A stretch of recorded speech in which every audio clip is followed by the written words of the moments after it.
Vou começar essa aula falando de uma coisa que eu acabei esquecendo, que é a diferença de missa rezada, cantada e solene. Eu falei isso algumas vezes, vocês perceberam, não sei se vocês perceberam na última aula, que numa missa cantada, que numa missa rezada, afinal de contas, o que é isso? Vamos lá. Uma missa ela pode ser celebrada de três formas: rezada ou lida, cantada ou a missa solene.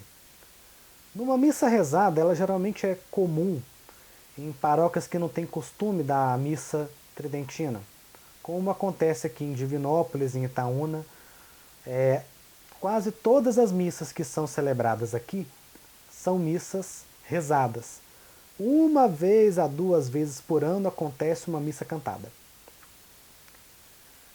E o que é isso? A missa rezada, todo o rito da missa ele é lido. Pode ter alguns cantos,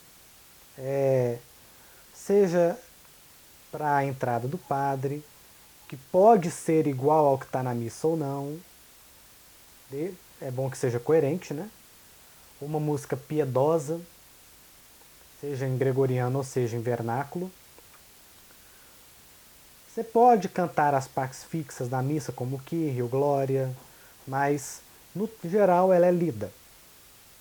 Pode cantar os santos? Pode, mas o rigor é menor do que numa missa cantada. Eu vou explicar. Na missa rezada, por exemplo, aqui em Divinópolis, o coral, que é o coral do Alaor, que faz um excelente trabalho, não só na missa na forma extraordinária, mas na missa na forma ordinária também, ele, como que funciona? Eles cantam uma música para a entrada do padre na procissão, depois cantam o Kyrie. Não cantam o Glória o padre mesmo reza. Depois eles vão cantar apenas o ofertório. Cantam o Sanctus e o Agnus Dei e o Deus de amor, nós te adoramos neste sacramento, que é o Adoro-te Devote em vernáculo, né? Durante a parte da comunhão. E depois o Salve Regina ao final da missa. Ou seja, não tem, é um rigor menor. Na missa rezada, é um padre com no máximo 2 acólitos. Não tem incenso.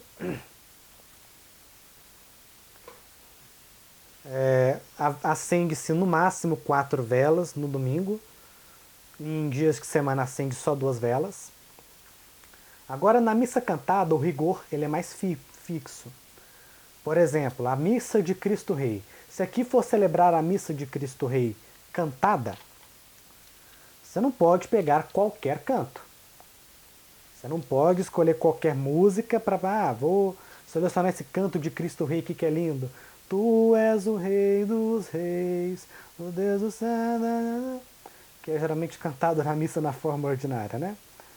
É uma música bonita, concordo, mas se você for rezar, você pode até cantar ela, né, desde que seja em órgão, né? Não sei, ou na voz, né? Vou falar disso também sobre instrumentos na missa, né? Não, violão não pode, bateria não pode, afinal de contas é um ritmo de oração.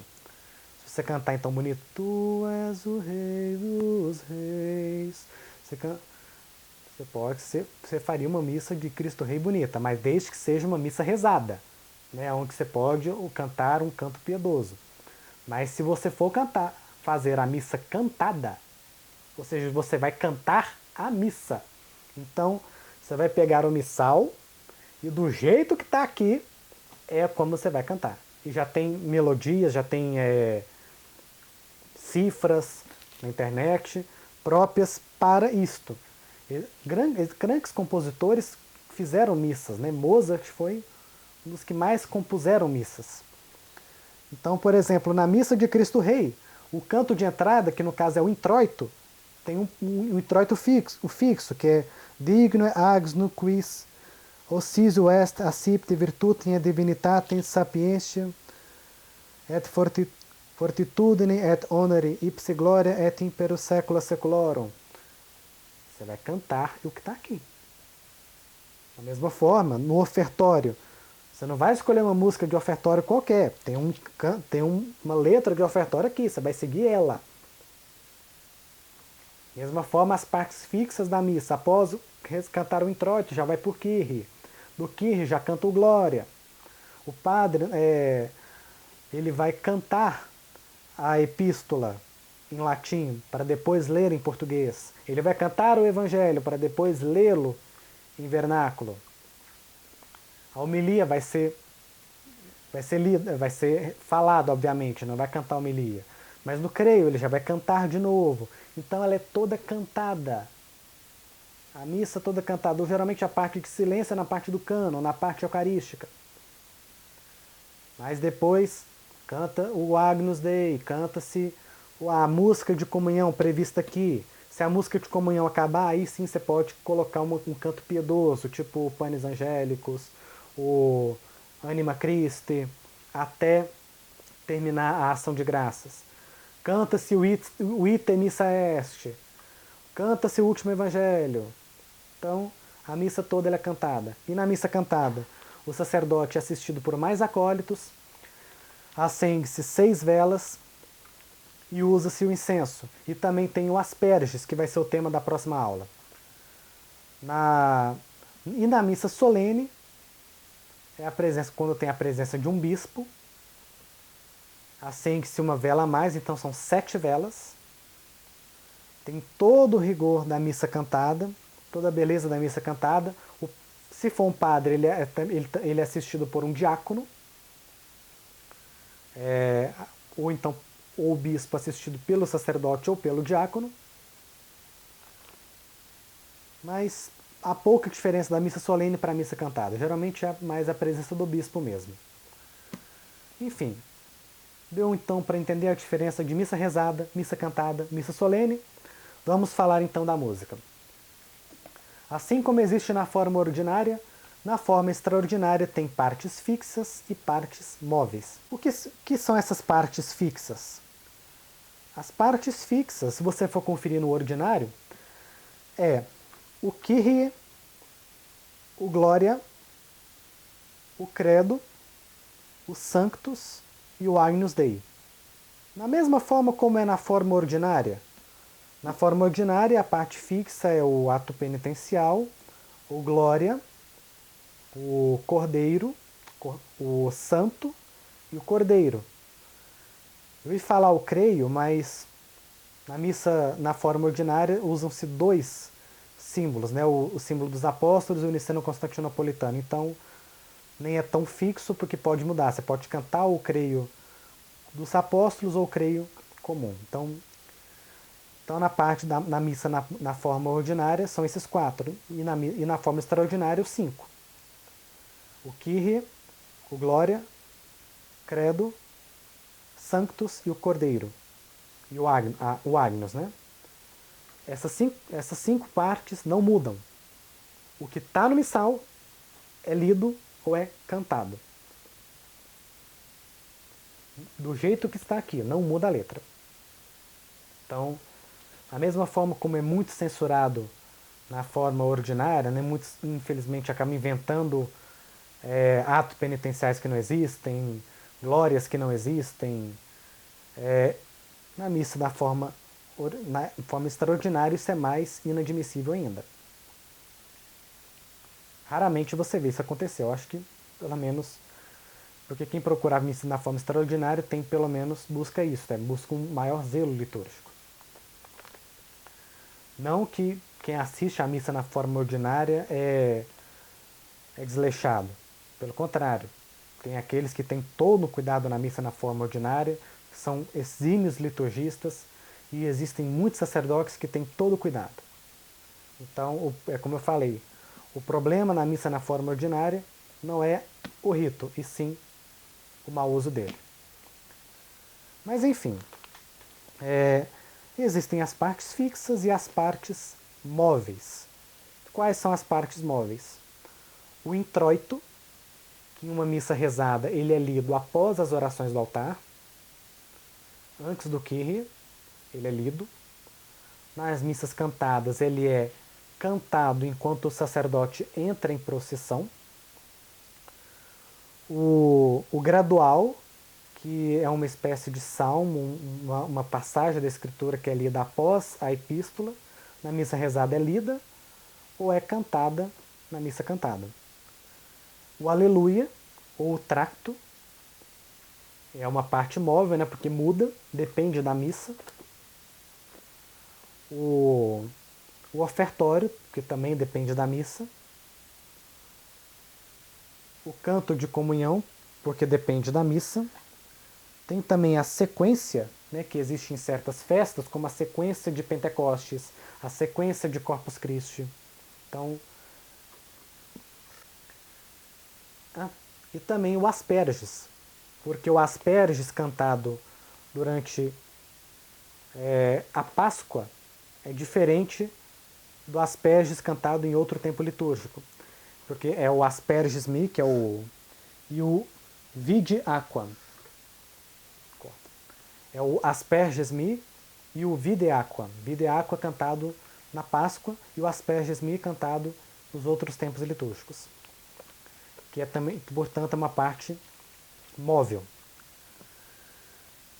E, então, essas são as partes das missas fixas e móveis. Elas têm suas letras próprias no missal. Em uma missa rezada, você não é obrigado a rezar, a cantar o que está aqui. É bom que mantenha, né, o canto gregoriano, por exemplo, em missas rezadas, que você mantenha o canto gregoriano, cantos populares como na hora da comunhão, por exemplo, Adoro-te devote, Panis Angélicos, Anima Christi, ou até mesmo em vernáculo, Queremos Deus, Glória a Jesus na Hóstia Santa. Enfim, há vários. Na hora da entrada do padre, por exemplo, em uma missa rezada, como foi feita na festa de Cristo Rei aqui em Divinópolis, foi uma missa rezada. Cantou-se um hino a Cristo Rei em vernáculo, depois o Kyrie, não cantou o Glória, o Glória foi rezado. Enfim, combinando-se com o padre, pode-se definir as partes que serão cantadas e as que serão rezadas.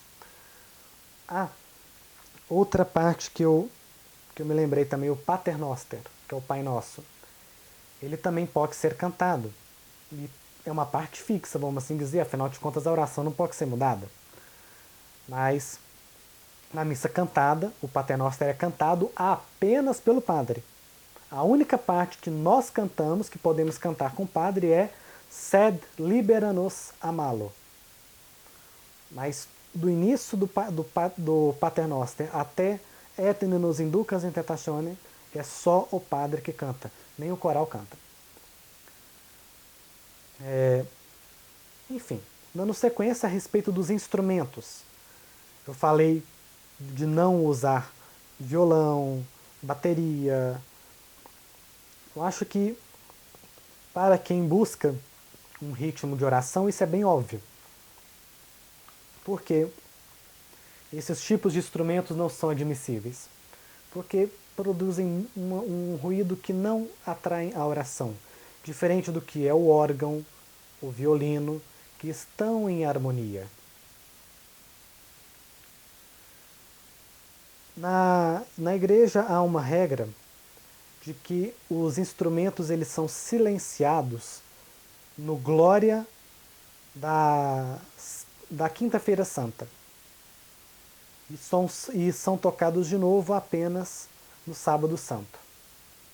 Tem esse período em que os instrumentos são silenciados. Na Quaresma, se for usar, usa-se apenas o órgão. Evita-se outros instrumentos como violinos, trompas, qualquer outro instrumento que usa apenas o órgão, o piano. Apenas isso, que seja mais sóbrio durante a Quaresma. Na Quinta-feira Santa, nem o órgão é tocado, apenas a voz. Na Vigília Pascal, volta-se todos os instrumentos de uma bela orquestra para celebrar a ressurreição. Como eu falei, muitos compositores fizeram as próprias missas, ou seja, compuseram compuseram melodias da missa. Um dos mais célebres é Mozart, que fez muitas missas, em especial, quem nunca ouviu o Requiem de Mozart. O Requiem é uma missa de Requiem, a missa dos fiéis defuntos. Então, eu tive que tirar esse tempo essa aula para falar um pouco dessas partes da missa. Porque, para quem participa das duas formas, estranha-se um pouco. Né? Porque na missa, na forma ordinária, o que o padre fala, a gente responde. O que o padre fala, a gente responde. E a gente segue rigorosamente o que está acontecendo. Enquanto na missa tridentina, o padre celebra aquilo tudo para Deus, oferece a Deus enquanto nós o assistimos em comum acordo no silêncio, contemplando tudo aquilo que está acontecendo, não necessariamente seguindo aquilo que ele está fazendo. É comum, por exemplo, enquanto estamos cantando o Kyrie, que o sacerdote continue as orações ao pé do altar. Enquanto estamos em oração, na oração eucarística, adorando, cantando uma oração piedosa, o sacerdote está lá rezando a oração eucarística. Ah, mas isso é um absurdo. Absurdo por quê? A oração eucarística não é para a gente, é para Deus. Se eu quiser acompanhar, beleza, está aqui. Mas a oração eucarística é para Deus. O sacerdote está se oferecendo em persona Christi a Deus. Eu, naquele momento, eu tenho que me preparar para entrar nesse processo da graça em adoração a Nosso Senhor. Participando junto com a igreja nesse processo de adoração. Nesse silêncio que nos remete ao Monte Tabor. Porque